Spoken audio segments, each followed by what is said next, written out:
One of the main concepts to understand with fractions is equivalent fractions. Equivalent fractions actually all represent the same value, even if they look different. So you could have, for example, 1 over 2, 2 over 4, 3 over 6, and 4 over 8. But if you compare the shaded region to the whole, you can see that they all represent the exact same value.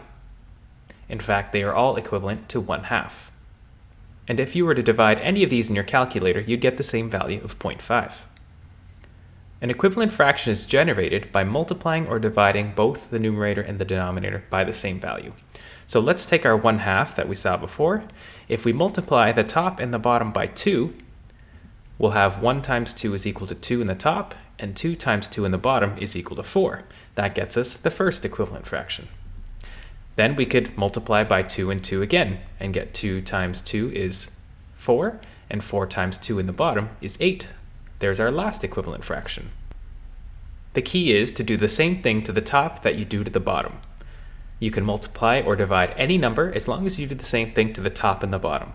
So what we see down here is that 1/2 is equal to 4 over 8.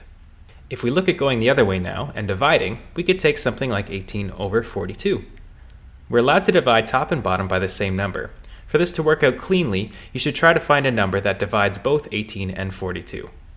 In this case, let's divide both top and bottom by 6. 18 divided by 6 is 3. 42 divided by 6 is equal to 7. So 18 over 42 is equal to 3 over 7. Now in our first example, we didn't get the 3 over 6 representation of the fraction. On your own, you can ask yourself the question, what do you multiply by 1/2 top and bottom to get 3 over 6?